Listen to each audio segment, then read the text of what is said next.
Allahümme salli ala Muhammedin ve ali Muhammed. Euzu billahi mineşşeytanirracim. Bismillahirrahmanirrahim. Elhamdü ve senâ'u lillahi rabbil âlemin. Vel âkıbetu littekvâ vel yakîn.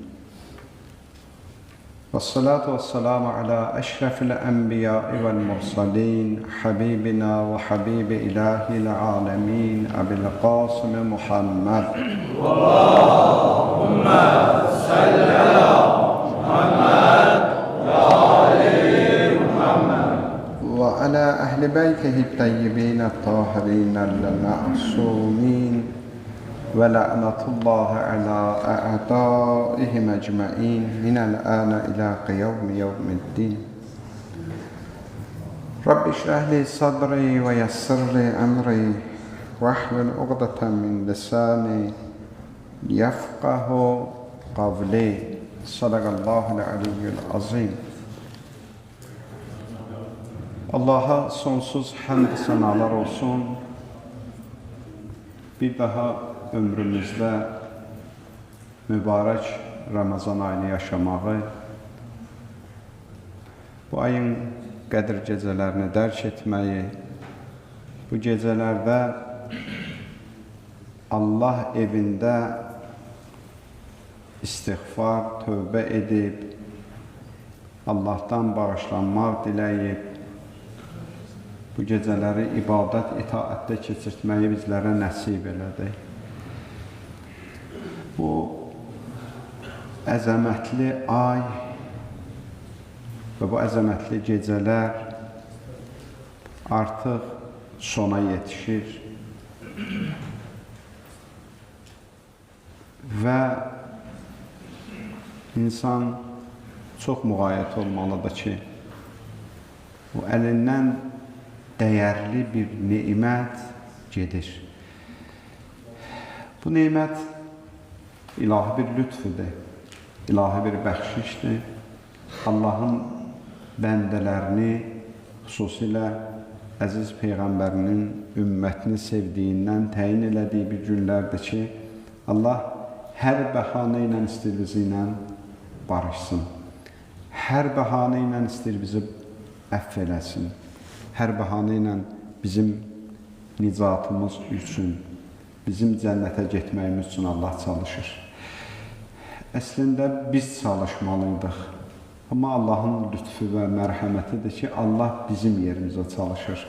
Bizim əvəzimizdən bu işləri bu qədər asanlaşdırıb ki, bəli, insan bir dəfə bu gecələrdə desə, İlahi əl-əf, deyir, mən bunu da qəbul edirəm. Çünki bizim Allahımız gec qəzəblənən, gec küsən, amma tez barışan Allahdır.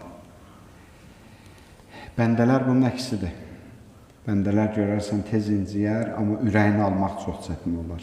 Amma Allah belə deyil. Allah elə qəzəb eləməz bəndəsinə.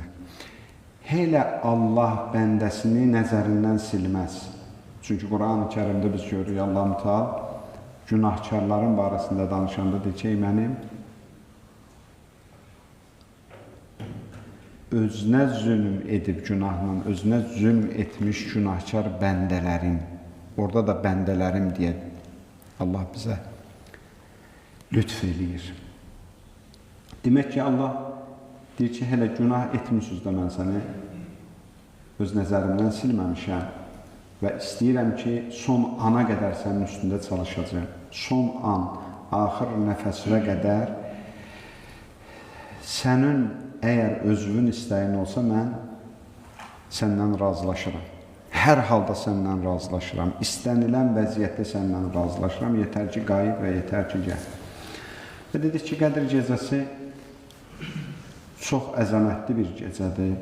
Necə ki, Allah bütün səmavi kitablarını Ramazan ayında nazil edib, Tevratı, İncili, Zaburu və eyni zamanda Quran-ı Kərimi Qədir gecəsində nazil edib. İnna ənzəlnahu fi leylətin mübarəkə.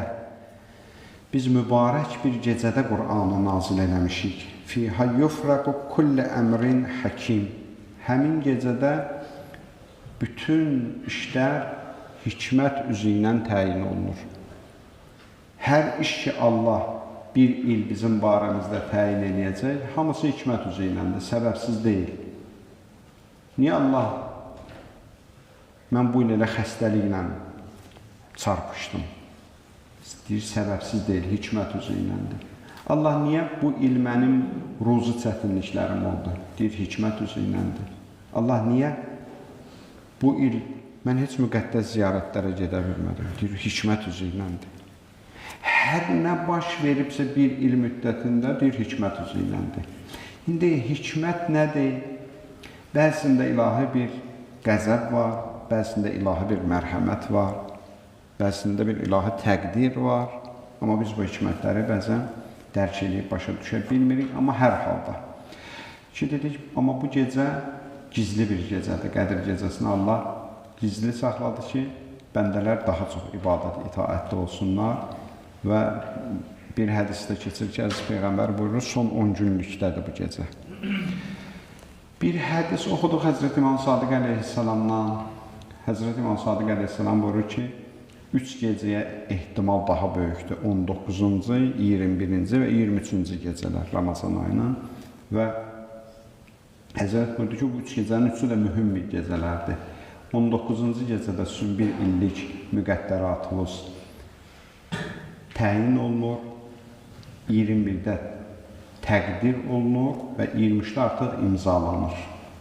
Yəni, sonuncu bu gecə ki, bu gecə sizlərlə bir yerdə əyləşmişik, yəni bu gecədə artıq imzalanır. Bu gecəyə qədər dəyişmək imkanını öz əlimizdə qoyublar, öz ixtiyarımızda qoyublar. Bu gecə nə qədər Allahla səmimiyyətimiz olsa, ona görə də hər şey dəyişə bilər. Bir insanla ciddi bir, görürsən, söz-söhbətin var, problemin var, amma sonuncu dəfə bir masa arxasına gəlmirsən o adamla danışmaq üçün. Sonuncu dəfə onun sənlə nə qədər səmimi olduğunu hiss edib, nə qədər etiraf etdiyini hiss edib, onun barəsində fərqli qərar verə bilərsən. Allah da deyir ki, bu gecəni mən o cür qoymuşam. Nə qədər mənlə səmimi olursunuz, nə qədər etiraf etsöz, bu gecə sizin təyinatınız, təqdiriniz dəyişə bilər. Keçən məclislərdə də dedik ki, insan günahını danışmağı dinimiz qadağan edir. Deyir ki, günahlarınızı heç yerdə danışmayın, günahlarınızı etiraf etməyin. Bu mənada da öyle, mən çıxım deyim ki, mən günahsızam, günahkaram, etiraf edirəm, mən günahkaram. Amma günahlarınızı ad-ad danışmayın. Hansı günahların sahibisən, bundan danışmayın. Çünki günah adələşər, sadələşər cəmiyyətdə. Yeganə yerdə icazə veriblər, deyirlər, Allaha danışın. Allaha etiraf edin. Allah yadımdadır, günahlarımın bir çoxu yadımdadır, amma bir çox heç mənim də yadımdadır, amma sən nəzərindədir. Gəlmişəm bu gecə öz günahkarlığımı sənə etiraf edeyim və səndən istəyim. Və bu gecənin sonuncu gecə çox mühüm bir gecədir. Bu gecəyə Leylətül Cühəni də deyiblər ki, məşhur bir hadisədir, danışmışdıq bunun barəsində əvvəlki Qədir gecələrində. Cühəni tayfasından bir yaşlı kişi var idi. Gəlmişdi Əziz Peyğəmbərimizin yanına Ramazan ayında. Dedi ki, Ya Rasulallah, mən biraz yaşım çoxdur və həm də Mədinədən kənarda mənim böyük bir təsərrüfatım var. Böyük maldarlıq sahəm var və işçilərim var. Mən eləyə bilmirəm Ramazanın 10 günlüyünü, onları qoyum, çıxım gəlim məsciddə əyləşim. Belə bir şansım yoxdur mənim. Eləyə bilərəm bir gecə gəlim və bilirik ki, Qədir gecəsi də bir gecədir ki, Allah Quranı sizə o gecədə nazil edib və bilirik ki, siz o gecə hansı gecədir bilirsiniz. Çünki Quran sizə nazil olub, bilirsiniz hansı gecədir. Ya Rasulallah, olar ki, mənə deyəsiniz, mən o gecədə gəlim, o gecələrdə imkanım yoxdur. Deyirlər, Əziz Peyğəmbərimiz həmin o yaşlı kişinin qulağına çağırıb bir sözlər pıçıldadı. Əshab deyir ki, biz sonralar baxırdıq, o kişi yalnız Ramazan ayının 23-cü gecəsi gəlirdi məscidə. Bundan ehtimalımız möhkəmləndi ki, ən çox ehtimal olunan gecə bu gecədir. Həm sonuncu gecə Qədr gecəsindən olaraq cəm olmuşuq və həm də ehtimallar daha çoxdur, daha mühüm bir gecədir. Ona görə bu gecədən müğayət olaq, bu gecədən diqqətli olaq ki, dedik, Qədr gecəsi qiyamət gecəsi ilə bərabər tutulub. Çünki qiyamətdə də insanlar nigarandır, Qədr gecəsində də nigarandır. Görürsən, Allah necə verir bugün təyinatını. Amma deyiblər, qiyamətdən bir dənə fərqi var Qədr gecəsinin. Qiyamətdə də təyinatımızda cənnət və ya cəhənnəm əhli olaraq elan olunduğumuzda heç bir dəyişiklik etmə imkanımız olmayacaq. Amma Qədr gecəsində imkanlar bizim əlimizdədir. Fürsətləri bizim özümüzə verib Allah. Dəyişə bilərik. Ariflərdən biri deyirdi buna. Deyir ki, Hicaz əhli İslamdan öncə Kəbə evini bütxanaya çevirmişdilər. Bütləri doldurmuşlar Kəbə evinə. Cürbəcür, Lat, Üzzə, cürbəcür bütləri var idi. Və o bütlərə sitayiş edirdilər və Allahın evini eləmişlər bir dənə bütxana. Onlar gəldi, tövbə elədilər. Allaha etiraf elədilər səmimi. Allahdan bağışlanma dilədilər. Allah həmin bütpərəst müşrik insanların hamısının tövbəsini qəbul elədi. Elə bilirsən, elə belə tövbələrini qəbul elədi? Yox. Həmin Arif danışır. Deyir ki, o müşrik bütpərəstlər ki, Allah evin bütxanaya çevirmişdilər, onların hərəsi çöndə oldu bir dənə Səlman, bir dənə Əbazər, bir dənə Miqdad, bir dənə Əmmar. Nə qədər halları dəyişdi bir tövbə ilə. Bugün də biz Allah'a etiraf edirik. Allah, mən də öz qəlb evimi bir bütxanaya çevirmişdim o günə qədər. Qəlbim bir dənə bütxana idi. Cürbəcür bütlərlə qəlbimi doldurmuşdum. Mənim də öz bütlərim var. Taxtadan yonulmayıb, daşdan yonulmayıb. Amma bir mücəssəm bütlərim var qəlbimdə. Özüm tanıyıram, özüm bilirəm o bütlərimi. Biri maldır, biri sərvətdir, biri şöhrətdir, biri vəzifədir, biri evladdır. Hərənin öz qəlbində öz bütləri var.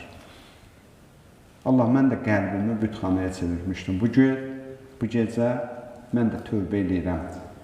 Sən o bütpərəstləri bağışlayan Allahsan, o bütpərəstləri gətirib miqdad edən Allahsan, Əbazər edən Allahsan, Səlman edən Allahsan.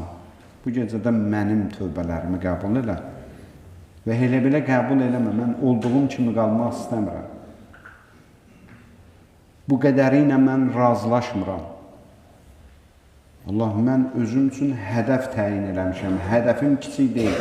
Elə mən günahlarım bağışlansın, cənnətə gedim, bu qədərsi ilə də mən razı deyiləm. Razılaşmayaq. Dedik ki, Allahın kərəmi lütfü çox böyükdür. Niyə az şeylə razılaşaq? Çünki Allah, mən istəyirəm elə bir dənə miqdad olum. Necə o Peyğəmbər yanında can fədai oldu, mən də zəmanə imamının yanında olan can fədailərdən biri olmaq istəyirəm. Bu potensiyalı məndə qoymusan. Bu istəyini verəcəksən. Demişdik ki, Allah yalnız insanlara istədiyi qədər və ümidvar olduğu qədər verəcək. İkisi bir yerdə mühümdür. Həm istəmək və istəməklə bərabər ümidvar olmaq. Mən arxayın olum ki, doğrudan Allah məni bir miqdad eləyə bilər. Qorxmayaq bu cür şeyləri Allahdan istəməkdən. Nə deyəndə deyir ki, çox böyük danışmır. Çox böyük iddia eləmir. Niyə? Miqdadın, Əbazərin bizdən fərqi nə idi? Onlar da günahkar keçmişə sahib idi, biz də günahkar keçmişə sahibik. Onlar bir səmimiyyətlə dəyişdi və sədaqətlə qaldı. Biz də həmin səmimiyyəti göstərib, axıra qədər o sədaqətlə yaşaya bilərik. Bu əzəmətli gecələrdə.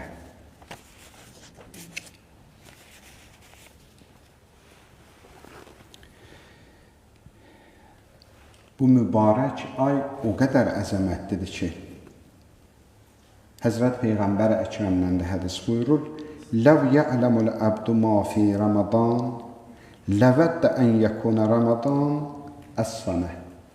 Birdən bəndə dərk eləyib, başa düşsəydi ki, Ramazan ayı nə qədər əzəmətlidir, Allahdan istəyərdi ki, bütün ili Ramazan ayı olsun. Biz bilmirik hansı ilahi rəhmətin ağışında oturmuşuq. Həqiqətən bilmirik ya. Sanki bir uşağa çox dəyərli bir şey vermirsən, elə oynayıb atır kənara. Biz də Ramazanı dərk eləmədik ki, elə gəldik, bir ay əvvəlindən axşama qədər elə ac qaldıq, susuz qaldıq. Amma bilsəydik ki, Allah necə fürsətlər yaradıb və bu fürsətlərin vasitəsilə biz nə qədər irəli gedə bilərdik, yerimizdə qaldıq, o zaman həqiqətən istəyərdik ki, Allah bu ayı bütün il boyu uzatsın. Həzrət Peyğəmbər Əkrəm buyurur, İza istəhəllə Ramadan, غُلِّقَتْ أَبْوَابُ النَّارِ وَفُتَّحَتْ أَبْوَابُ الْجِنَانِ وَصُفِّدَتِ الشَّيَاطِينِ. Elə ki, Ramazan ayı daxil oldu, Allah mütəal cənnətin qapılarını açar, cəhənnəmin qapılarını bağlayar və şeytanları zəncirləyər. Bu gecə Allahdan istəyimizin biri də bu olsun. Allah, cənnətin qapılarını üzümə bağlama, cəhənnəmin qapılarını üzümə açma və şeytanı mənə müsəllət etmə. Mənim istəyim səndən budur. Və istəyənlərə də Allah əta edir. Allah mütəal bu ayda bəndələrinə çox böyük hədiyyələr verir. Əziz Peyğəmbərimizdən də hədis buyurur, U'tiyyət ümməti fi şəhri Ramazan xəmsən, ləm yu'tihənəhu ümmətun nəbiyyə qəbli. Allah mütəal mənim ümmətimə Ramazan ayında 5 hədiyyə verib ki, onu məndən öncəki Peyğəmbərlərin ümmətlərinə verməyib. Bilirsiniz, bütün Peyğəmbərlərin zamanında oruç tutmaq olub, amma orucun müqabilində onlara bu hədiyyələr verilməyib. Başqa nələrsə verilib, amma bunlar verilməyib. Quran çünki deyir ki, Kutubə aleykumus-siyam, kəmə kutubə aləl-ləzīnə min qablikum. Sizə oruc vacib oldu, necə ki, sizdən öncəki ümmətlərə də vacib olunmuşdur. Bütün Peyğəmbərlərin ümməti oruç tutub. Əziz Peyğəmbərimiz deyir ki, amma onlara bu 5 şey ki, Allah mənə xatır bu ümmətə verib, onlara verməyib. Hansılardır, ya Rasulallah?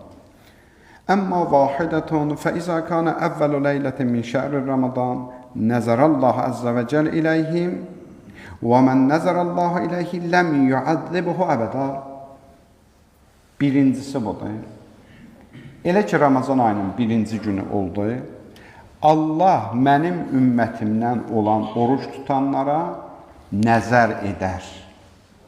Allah nəzər etdiyi bəndə heç vaxt əzab görməz. Allahın nəzər etməsi nədir? Baxmaqla nəzər etmək fərqlidir. Baxmaq budur, mən baxıram, hamını görürəm burada. Baxmaq budur. Məsələn, Quranda ayə var, Ələm yələm bi ənəllaha yara. Bilmirsiniz ki, Allah sizi görür. Bu yara görməkdir, Allah hamısı görür. Hamımızı Allah görür. Bu görməkdir. Amma nəzər diqqətdir, diqqətlə birinə baxmaqdır. Məsələn, Quran-ı Kərim buyurur, Əfəla yanduruna iləl-ibil. Siz dəvənin xilqətini görmürsünüz. Görmürsünüz, yəni baxma mənasında deyil ki, dəvəni hamısı görür. Uşaq da gedir, zooparkda dəvəni görür. Amma dəvənin xilqətini nəzər salıb onu düşünmək, dərkiləmək bu fərqlidir. Nəzər, yəni diqqətlə birinə baxmaq, diqqəti onda olmaq.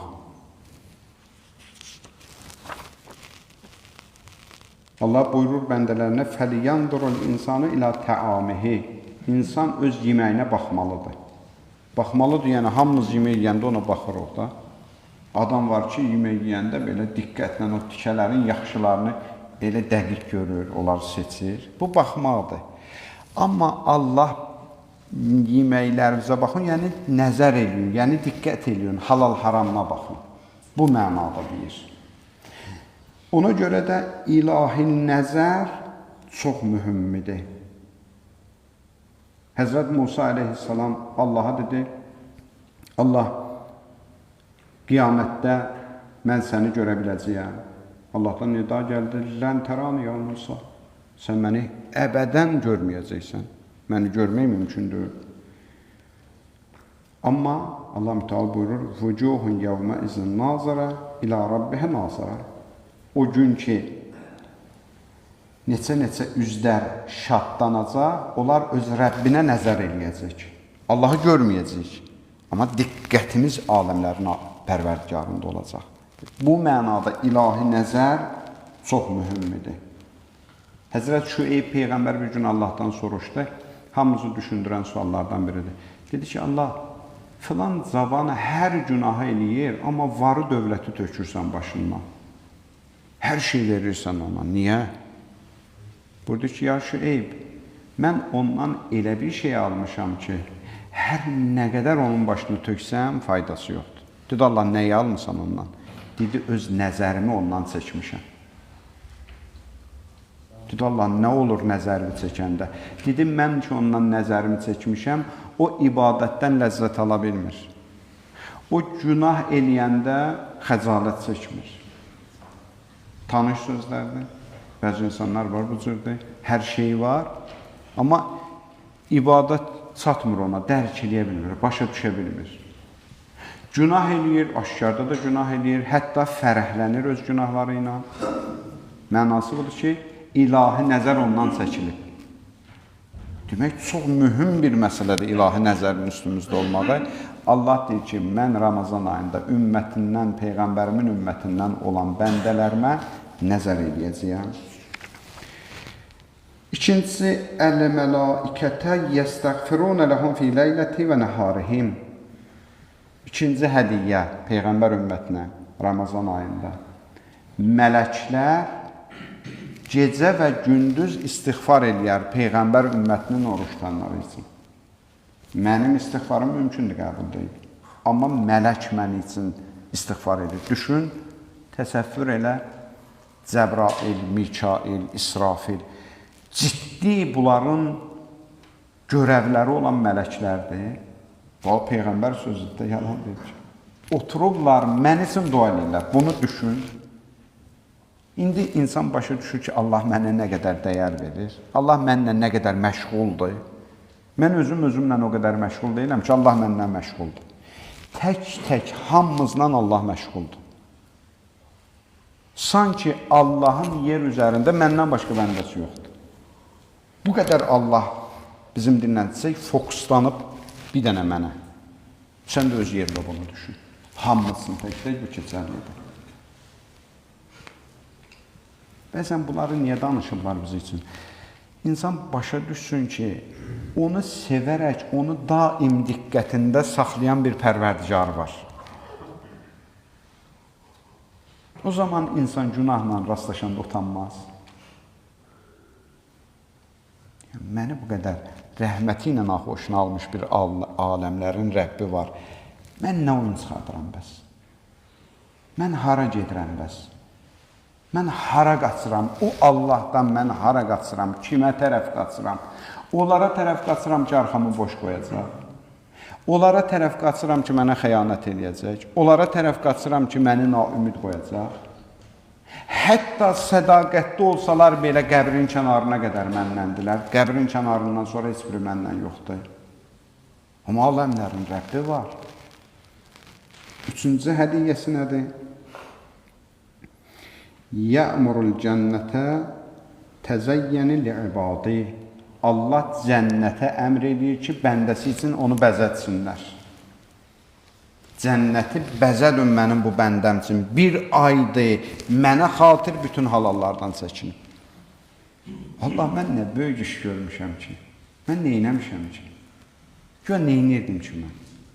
Bir dənə naharımı fasiləyə salmışdım. Bir dənə gün orta yeməyimi təxirə salmışdım. Səhərim yerində, axşamın yerində. Elə axşam gəlirdi, heyfin çıxırdım gün ortanda. Amma mən nə böyük iş gördüm. Deyir, yox, sən bilmirsən, mən nə qədər sevinirəm, şadlanıram ki, sən mən üçün iş görürsən. Sən nəsə eləməyə çalışırsan, bu mühümdür mənim üçün. Bir dənə evdə balaca uşaq təsəvvür elə. Yəqin ki, hamı evində görüb bunu, ya balasından, ya nəvəsindən bunu görmüsünüz. Nə bilim, bir ad günü falan gəlir valideynin, uşaq gedib evdə bir vərəqdən bir açıqca düzəldib onun üçün. Bir bacardığı bir gül çəkib ora. Ana, ad günü mübarək, öz bildiyi hərflərlə yazıb, götürüb gəlib, ana pərvaz edir sevincindən. Neyniyib ki? Yoldaşı gedib onun üçün bir bahalı bir hədiyyə də alıb, heç onun üçün o qədər əhəmiyyətli deyir, deyir, bax, gör, mənim balam nə düzəldir mənim üçün. Ləzzət aparır bundan. Allah da bu cür ləzzət aparır. Mələklərinə bir baxın mənim bu bəndəmə. Allah fəxr edir, sevinir.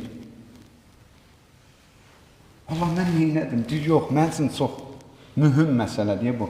Mən cənnəti sən üçün vəzət edəcəm. Amma cənnətlə kifayətlənək olmaz. Biz bu boyda deyilik. Bu əzəmət çox kiçikdir bizim üçün bu günlərdə. Bir hədis keçib,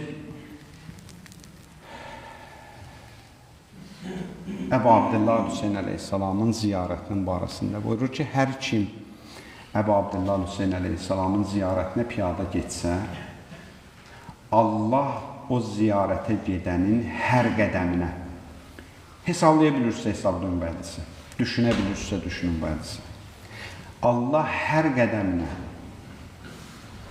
qədəminə Nəcəfdən çıxıb Kərbəlaya gedən zəvvarlar, neçə qədəm vurursan, hər qədəmdə Allah deyir, bir həcc, bir ümrə savabı yazaram. Özdə mənim həccim ümrəmdən yox, qəbul olunmuş həcc ümrədən. Hər qədəmdə bir həcc, bir ümrə yazaram. 10.000 günahını silərəm, 10.000 savab yazaram, 10.000 dərəcəsini artıraram, 10.000 qulu azad etməyin savabını yazaram onun barəsində. Əbu Abdillah Hüseyin əleyhissalamın ziyarətinə piyada getmək, Ərbəyin ziyarəti. Allah bu gecə zəvvarların adı yazılır. Səndən təmənnamız budur. Bu gecənin hədiyyəsi səndən istəyirik. Bu arzusunda olanların da hər birinə bu illəri, o ziyarəti nəsib elə. Niyə Allah İmam Hüseyin əleyhissalamın ziyarətinə bu qədər önəm verir? Allah istəyir ki, ilahi vəsilərin həyatımızdakı zəruriyyəti bizə başa salsın. Yəni, bularsız etsin. Niyə Qədir gecəsini gətirib Həzrət Əmir-el-Müminin əleyhissalamla bağlayıb, zərbətlənməsi bir gecə, şəhadəti bir gecə? Niyə? İstəyir ki, elə bunlarla məşğul olaq biz, bunlar aparır bizi harasa. Amma Həzrət Əbəl-Fəzl Əbbas əleyhissalam Aşuranın gecəsində İmam Hüseyin əleyhissalam məşhur hədislərimizi eşitmişsiniz. Hər kəsə cənnətdəki məqamını göstərəndə İmam Hüseyin əleyhissalam Həzrət Əbəl-Fəzli çağırdı. Əbəl-Fəzl baxmadı cənnətdəki məqamına. Əksinə baxdı İmam Hüseyin əleyhissalamın üzünə. Dedilər, niyə cənnətə baxmadın? Cənnətdəki məqamına baxmadın. Dedi, mən cənnətə baxmadım, cənnətin yaranma səbəbinə baxdım. Yəni, cənnət İmam Hüseyin əleyhissalamın üzünün nurundan yaranır, hədislərdən var. Mən cənnətin yaranma səbəbinə baxdım. İndi Allah deyir ki, mən cənnəti sən üçün vəziyərəm. Sən deyinən ki, Allah, yox, mən azla razılaşmıram. O Allahsan, sən azla razılaşırsan, az əməllə razılaşırsan, mən az hədiyyələ razılaşmıram. Nə istəyirsən? Dinən, mən də zamanə imamımın üzünü görmək istəyirəm. Mən də zamanə imamına vəsl olmaq istəyirəm, rabitə tapmaq istəyirəm. Mümkündür mən görməyim, ola bilər mən görməyim, onun nəzəri məndə olsun. Onun dualarında mən yer tapım. Bu mənə kifayət eləyər ki, bir dəfə bilim ki, zamanı imamı gecə namazında mən üçün dua edir. Böyük iddialardır, gənə deyirəm, əzizlərim. İnanın Allaha, qiyamətin günündə biz gedib uca məqamdakı insanları görəndə soruşursunuz ki, Allah, bu bizlə bir cəmiyyətdə yaşayır da, bu hara, bu məqam hara, nida gələcək ki, bu bizdən çox istəyir. İstəmək bu qədər mühümdür. Və fürsət gecəsində əsl istənməli gecəyə gəlib çıxmışıq. Bu gecə deyirik ki, Allah, mən də istəyirəm. Çağırmısan, istəyirəm. Dördüncüsü, hədiyyələrdən فَإِذَا كَانَ آخِرَ لَيْلَةٍ غَفَرَ لَهُمْ جَمِيعًا Ramazan ayında İslam ümmətini Allah Ramazan ayı bitdiyi gecə hamısını bağışlayacaq. Hamısını. Hədislərimizdə var. Qədir gecəsi, bağışlanma gecəsi. Amma Ramazan ayının Eid-i Fitrin gecəsi buyurur ki, Qədir gecəsində bağışlananlardan 1000 qat, 100 min qat çox insan bağışlanacaq. Çünki hədiyyə gecəsidir. Allah əcrləri o gecə paylayır. Və beşincisi, buyurur ki, mənim ümmətimə hədiyyə bulunub. Ramazan ayında onun ağzından gələn qoxunu Allah buyurur ki, mən müşk-i ənbərin qoxusundan çox sevirəm. Mənim yanımda ondan çox dəyərlidir. Amma kimlərə veriləcək bu hədiyyələr? Bütün oruç tutanlar üçündürmü? Hədisdə buyurur ki, bunun şərtləri var. İnnə mən təməssəkə fi şəhri Ramazan bi sitti xisab. Hər kim Ramazan ayında bu 6 şərtə riayət eləsə, bu 6 xüsusiyyət olana bu hədiyyələr veriləcək. Qəfərallahu ləhu zunubəhu. Allah onun günahlarını bağışlayar. Ən yəhfəzə dinə. Birinci şərti budur, insan dinin qorusun, dininlə müğayət olsun. Din alınıb satılası bir şey deyil. Dininlə insan müğayət olmalıdır. Hər şey əlinizdən gələr, gedər. Gedənlər bərpa olar. Nə qədər ziyanlarımız olsa təlavi olar. Amma din əldən getsə mümkün yoxdur. Dinlə insan müğayət olmalıdır. Və yəsunə nəfsəh. İnsan öz nəfsindən müğayət olmalıdır. Çünki nəfs cilovlanmayan bir at. Bir an nəzarətsiz buraxsa, üsyan edəcək. Və yəsilə rəhmə, silə-i rəhmi gücləndirək. O qohum, o dost, o tanış, hər kimdən ki, inciliyimiz var bu gecə. Allaha söz verək ki, Allah, mən onları bağışladım və günü sabahda gedək, onları ziyarət edək. Ki, bu gecə Allahdan bağışlanmaq, diləmək üçün üzümüz olsun. Və la yuzə carə. Dördüncü şərt budur ki, qonşularına əziyyət verməsin. Bir adam ki, qonşularına əziyyət verməsə, bu hədiyyələr olsunlar. Və yərə ixvanə və qardaşlarının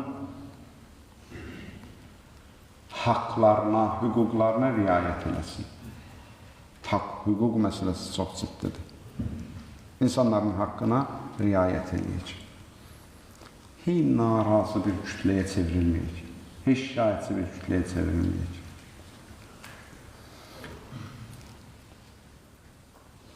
Bəzi hallarda, məsələn, bəzən bir cür bir hal yaranıb, irad bildirmək xüsusiyyəti yaranıb hamımızda. İrad bildirmək də yerindədir, yaxşıdır, gözəldir, inkişaf üçün dəyərlidir, lazımdır. Amma irad şərti budur, bir can yanğısı ilə olmalıdır, islahat üçün olmalıdır. Yəni, bir adama bu iradı bildirirsən, buna görə bildirirsən ki, bu şey təkrarlanmasın. Bilsin ki, bu şey olmaz. Məsələn, dostdur, bir xüsusiyyətindən, bir sənə qarşı rəftarına xoşu gəlmir, ona bildirirsən ki, bu şey eləmir. Gələn səfər təkrar etməsin də, deməsən bir dəfə, 3 dəfə, 5 dəfə, o da bilmir ki, o da hər dəfə təkrar edir. Sən bunu gərək bildirərsən ki, o bilsin ki, bunu təkrar etmək olmaz. Bir şərti budur, islahat üçün olmalıdır. İkinci şərti budur ki, hər dəfə çatışmamazlığın deyirsən, heç o adamın bir yaxşı xüsusiyyəti yoxdur. Əgər heç vaxt yaxşısını qabartmırsansa, hər vaxt nöqsanların qabardırsansa, demək, səmimi deyilsən. Özün də bunu bilirsən. Səmimi insan budur ki, dükkan filan kesin, filan işi var. Bir dənə yaxşı işini görəndə təbliğ edir onu. Yaxşı iş gördü, yəni. sən bunu eləyən pis işində irad bildirəndə məqbuldur, qəbul olunacaq. Amma hey ki onun çatışmamazlığını sən önə gətirirsən, deyirsən, danışırsan, heç vaxt onun yaxşı tərəfini təbliğ etmirsən, o zaman səmimiyyət yoxdur ortada. Və altıncısı, və yaxzunə lisanə, insan dilinə sahib çıxacaq. Bu ayda bu hədiyyələri istəyən insan öz dilinə mütləq sahib çıxmalıdır. Və dedi ki, bu ay vilayətə bir bağlı aydır. İmam Sadiq əleyhissalam bir dəfə əshabı ilə əyləşmişdi. Əshabından xəbər aldı. Dedi ki, Allah Rəsulü gətirdiyi şəriətin içərisində ən vacib hökm hansıdır? Bir nəfər qalxdı, dedi ki, Yövmə Rasulullah, namazdır da. Namaz dinin sütunudur. Əs-salatu amuduq din. Bu sütunlar olmasa, məscid də qalmaz. Demək ki, əsası namazdır da din. İmam Sadiq əleyhissalam oldu ki, xeyr, namazda üzürlər var, bəzi üzürlər var da namazda. Məsələn, səfərdəsən, deyir, 4 qılma, 2 qıl. Xəstəsən, deyir, yox, uzanan yerdə qıl. Birdən indi yatdın, qaldın, heç qıla bilmədin, deyir, yox, qəzasındır. Üzürlər var da namazda. Bir nəfər qalxdı, dedi, Yəbnə Rasulullah, o zaman orucdur. Dedi ki, xeyr, orucda da bəzi güzəştlər var. Allah deməsən, xəstəsən tutma. Allah boynundan götürür. Səfərdəsən tutma. Yaşlı qocalara Allah vacib eləmir. Boynundan götürür. Biri dedi, onda Yəbnə Rasulullah həcdir də, həccin barəsində, məsələn, hədislərimiz var ki, hər kim boynuna həcc gəlsin, yerinə yetirməsə, dünyadan Yahudi və yaxud Nəsrani simasında gedər. Burada ki, xeyr, həccin də üzürləri var. Pulun yoxdursa getmə. Sağlamlığın yoxdursa getmə. Yol təhlükədə deyilsə getmə. Yəbnə Rasulullah, bəs o zaman nədir? Burada ki, biz vilayət. Vilayətin heç bir halda üzürü yoxdur. Vilayətdən kənar düşmək üçün heç bir səbəb yoxdur. Heç bir üzür yoxdur. Nə deyib də Allah hüccətindən kənar düşməsin? Axı, Allah ilk şəxsdən nümunə göstərib. İlk şəxs ki, Allah hüccəti ilə Həzrət Adəm əla nəbiyyina və aleyhi və aleyhissalam, ona səcdə etməyən iblisin 6000 illik ibadətinə baxmayaraq o cənnətdən qovuldu. Allah dərgahından qovuldu və lənətləndi. Bundan sən ibrət götürmədin. Yəni, Allah hüccəti ilə sənin problemin nədir? Onu düşün. Allah hüccətini qəbul etməməkdəki problemi tap. Nə səbəb olur ki, içində daim bir şey qaynayır onlara qarşı.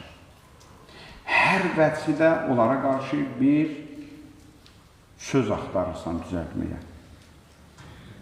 Zahirdə insanları aldadırsan, deyirsən, biz Əhl-i Beyti sevirik.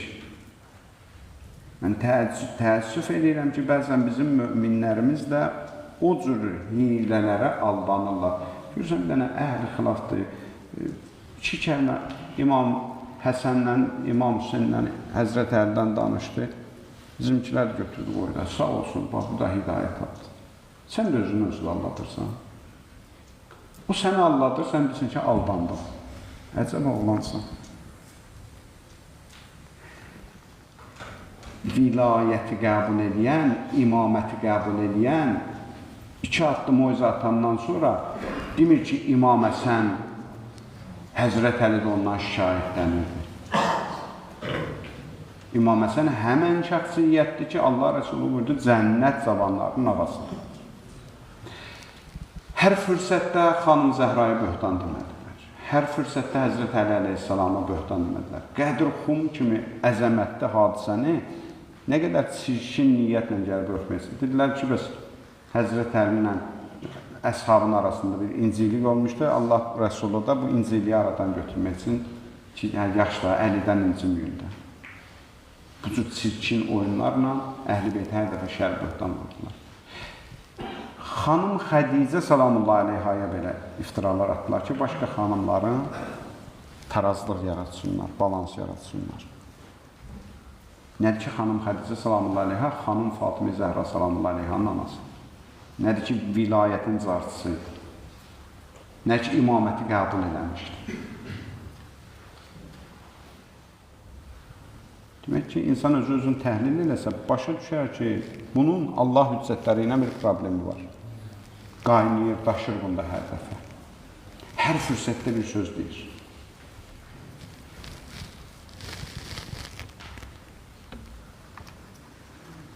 Ona görə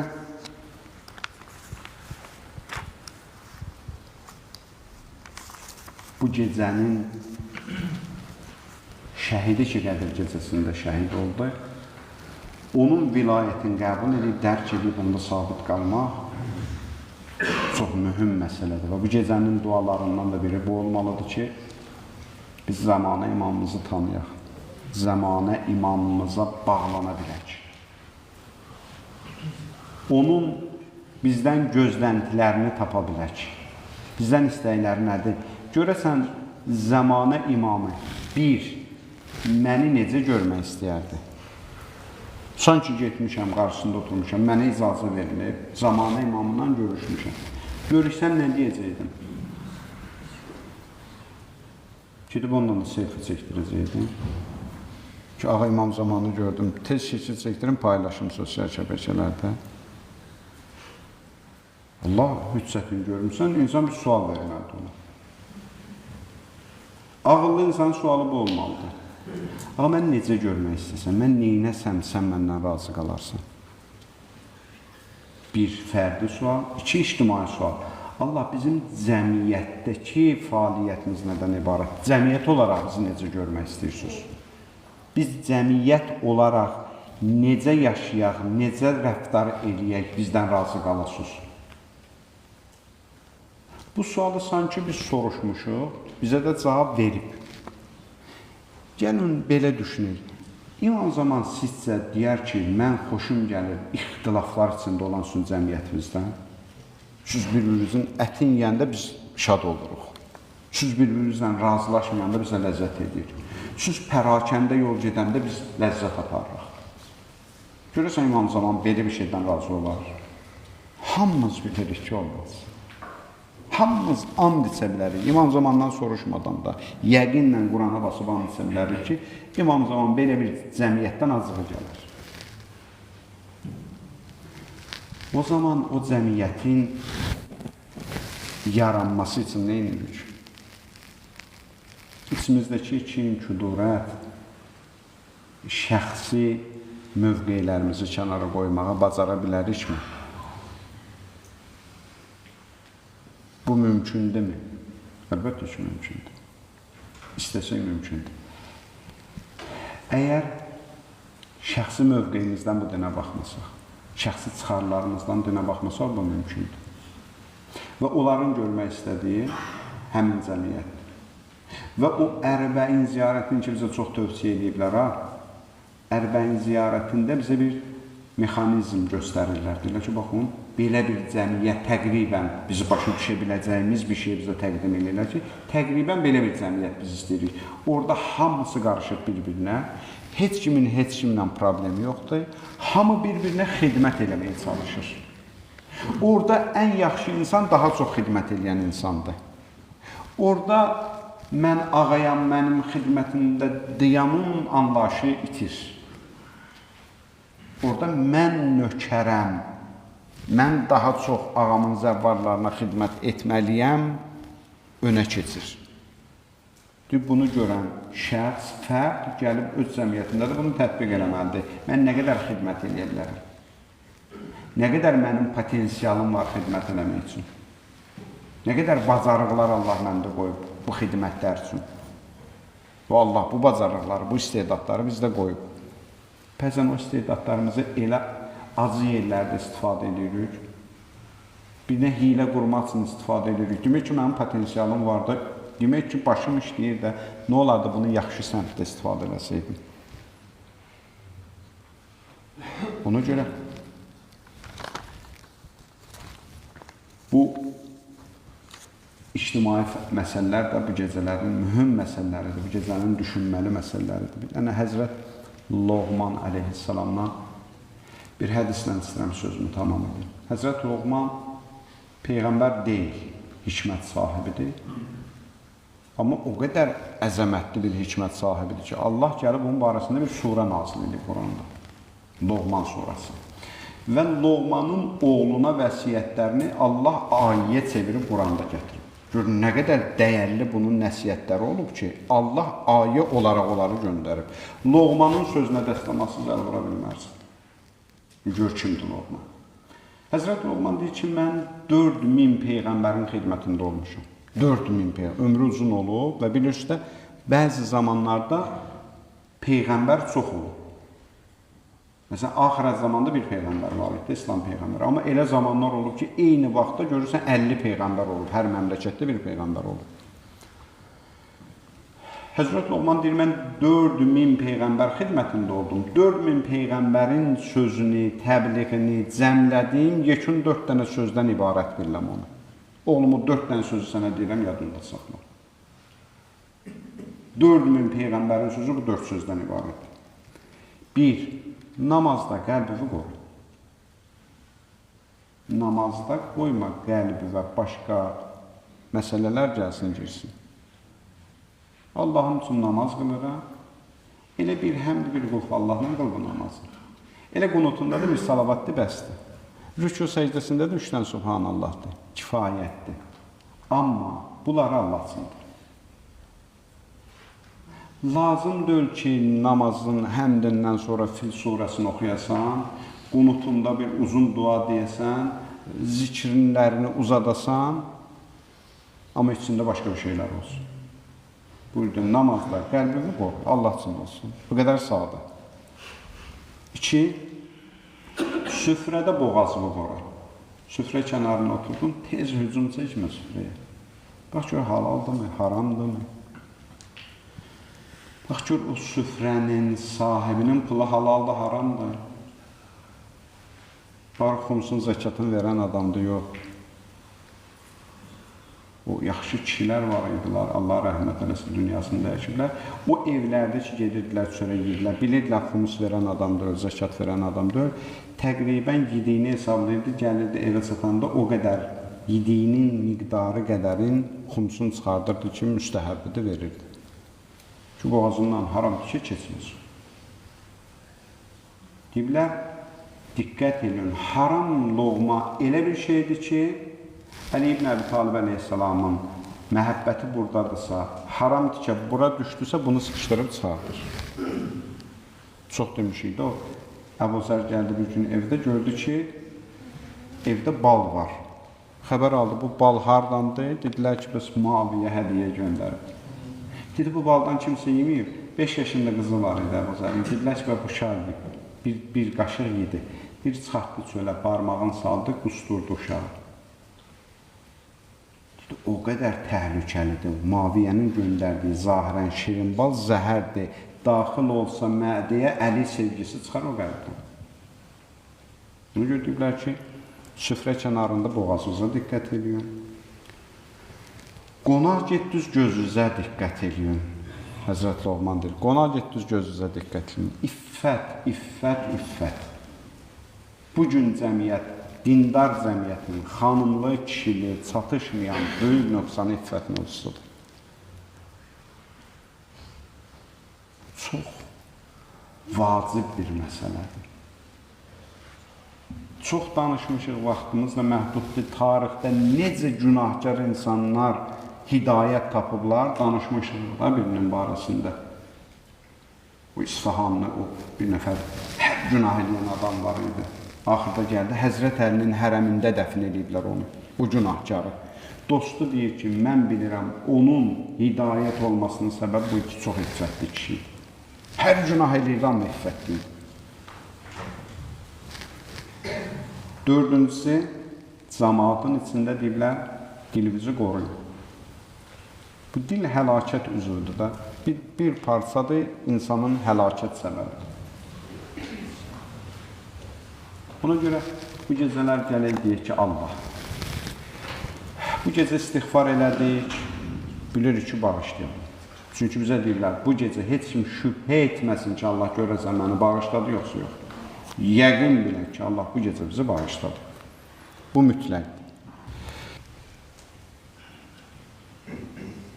Deyək ki, Allah, bilirəm ki, bağışladı. Bağışlayandan sonra səndən bəzi hədiyyələr mən bu gecə istəyirəm. Biri budur. Bu gecə qəlbimi sənə təhvil verirəm. Al paçla qaytar özünə. Özü də deyiblər böyüklər ki, fərd deməyin günahları. Məsələn, Allah, mən bilirəm ki, qəlbimdə misal, kin var. Bunu təmizlə. Deyiblər, bu cür deməyin. Qəlb gizli bir evdir. Mümkündür, bəzisini sən görürsən, bəziləri gizlənib sən görə bilmirsən. Bəzi mənəvi günahlar var ki, qəlbimizdədir. Amma mənim xəbərim yoxdur özümün onlardan. Deyiblər ki, dünkü Allah, al bu çirkli, paslı, qaralmış qəlbi verirəm sənə, bu gecə paçlı özümə qaytar. Mən bildiklərimi də təmizdir oradan, mən bilmədiklərimi də təmizdir oradan. Mən istəmirəm səndən başqası qalsın o evdə. Bir istəyimiz bu olsun. Bir istəyimiz bu olsun ki, Allah bizi hüccətlər və məhəbbət bəsləyərək, hüccətlərimizi sevərək, onların görmək istədiyi kimi fərd və onların görmək istədiyi kimi cəmiyyət qurmaqda mənə kömək ol. Fikirləşməyimi, elə bir cəmiyyət qurulsun, mən də o cəmiyyətdə yaşayayım. Rahat tələb olmayaq. Hamımız fikirləşirik ki, mən gedim o cəmiyyəti, misal onu seçirəm də, mən gedim Kərbəlayı, mənə də qulluq eləsinlər. Ərbəyinə gedim, mənə də qulluq eləsinlər. Nə var yetişkən bir insan olacaq ki, mən gedim, mən qulluq eləyim. Bax, buna hasan yetişəcəyik biz. Mən gedim, qulluq eləyim orada. İndi deyim ki, Allah, mən bu cəmiyyətin içində yaşamaq üçün bu cəmiyyəti istəmirəm. Hə, deyirlər, gözəl bir cəmiyyət olacaq, İmam Zaman cəmiyyəti, heç kimin işi olmayacaq, təhlükə olmayacaq, kasıblıq olmayacaq, qorxu olmayacaq, mən də rifahda yaşayayım, kürəyimi yapışdırım, rahat yerə oturum, yox, bunu istəmirəm, Allah. Mən istəyirəm ki, o cəmiyyətin yaranmasında mənim rolum olsun. Mən fayda verim o cəmiyyətin qurulmasında, iştirakçılardan olmaq istəyirəm. Çətin yoldur, bilirəm. Peyğəmbər zamanından bu günə qədər o yolun iştirakçıları, o yolu qurmağa çalışan insanlar əziyyət çəkirlər. O əziyyətlərdə də mən də iştirakçı olmaq istəyirəm. Belə bir cəmiyyətin qurulmağını istəyirəm mən.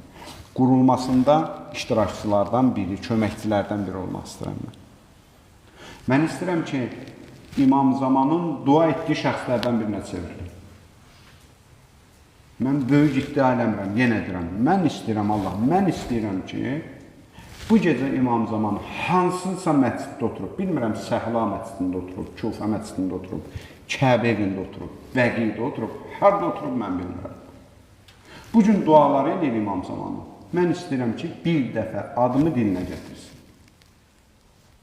Mən istədim. Rahat ol, sən də istəyirəm. Ən azı, bilirsiniz bu məsələ nədir? İmam Zaman görsün ki, mən çalışıram ki, onun dilinə gələn şəxslərdən biri olum. Mənim belə bir səyyim var. Bu kifayətli olarsan. Bunu biz təqdim eləyək, bunu biz göstərək olaraq. Bugün deyim ki, Allah, mən bağışladım. Mən bağışladım. Əziyyət verən oldu mənə, böhtan deyən oldu mənə, təhqir deyən oldu mənə, haqsızlıq eləyən oldu mənə, malımı qəsb eləyən oldu. Və sair və ilaxırda yadıma sal, kimlər sənə nə eləyib. Deyən ki, Allah, mən bağışladım. Mən nə qədər geniş qərbli biliyəm ki, mən bu qədər bağışlayandan sonra sən də bağışlamayasın. Mənim bağışlamağım ara, sənin bağışlamağın ara. Mənim səxavətim ara, sənin səxavətin ara. Mən cılızam, zərrəyəm. Mən bunu eləyə bilirəmsə, sən bundan artıqını eləyəcəksən. Mən bağışladım. Bu gecə deyir ki, Allah, mən səndən tövbə sındırmadan yoruldum, utandım. Xəcalət çəkirəm səndən danışanda. Bu gecə tövbə eləyirəm, bir cür tövbə eləyirəm ki, günahlarımı bağışla, elə bağışla ki, məni utandırmadan məni bağışla. və bir daha tövbəmi sındırmamaq üçün mənim əlimdən möhkəm yapış. Tut əlimdən qoyma. Bunu istəyir Allahdan. Bunu istəyir Allahdan ki, Allah daim. Dünya doydu imam zamansız yaşamaqdan. Dünya fəsadla doldu, dünya zülmlə doldu, dünya qətllə doldu. Dünyada haqq məzlum oldu, nahaq tapdadı onu göz qabağında. Dünyanın harasına özümüzü çeviririk, görür günahsız insanlara qətl olunur, heç bir səbəb olmadı. Allah, imam zamansız cəmiyyətdə yaşamaq çətindir. Mən səndən istəyirəm ki, bu il imam zamanının gəlişi olsun. Bəli, biz ona hazır deyilik, amma Allah, sən onun gəlişini tezləşdir. Bunları Allahdan istəyir bu gecədə, böyük şeylər istəyir. O kiçik şeyləri Allah verəcək, əzizlər. Bizə böyüklər deyirlər ki, bu gecələrdə o xırda para dünya məsələlərini heç yadınıza salmıyor. Qadağan eləmir. İstəmək olar, adamın bir müşkülü var, istəyə bilər. Amma deyirlər ki, heç yadıva salmasın, Allahın lütfü böyüdür, kərəmi böyüdür, onları verəcək. Əsas məsələləri biz Allahdan istəyir ki, Allah bizim o düşüncələrimizin böyüdüyünü görsün. Görsün ki, mən bu il biraz fərqli gəlmişəm, samballı gəlmişəm qapısına. Elə xırda para məsələlərlə oynamaq üçün gəlməmişəm. Allah onu ver də, bunu ver də, çörək də ver, su da ver, deyir, yaratmışam, narahat olma, verəcəyəm. Allah bəzən Allahın şənində deyil, bu şeylərdə baxır, bizə gülür. Ki, mən bunu ne üçün yaratmışdım, bu neylərdən məşğuldur. Allah bizi çox böyük şeylər üçün yaratmışdır. Yenə deyirəm, qaydıram sözümün əvvəlinə. Allah bizi əbazər olmaq üçün yaratmışdı. Allah bizi miqrad olmaq üçün yaratmışdı. Allah bizi səlman olmaq üçün yaratmışdı. Biz gəldik, biz olduq. Amma fürsətlər var, imkanlar var. İnşallah ki, bu gecələrdə dualarımızda həm də bir-birimizi unutmayaq. Bir-birimiz üçün dua eləyək. Bir-birimiz üçün olunan dualar Allah dərgahında qəbuldur. Allah'ın verək izzətinə, cəlalına, kərəminə, lütfüne, əzəmətinə. Bu dəqiqələrə qədər əgər bağışlanmamışdıqsa, bu dəqiqələrdə bizləri bağışlanmış bəndələrindən qərar versin inşallah.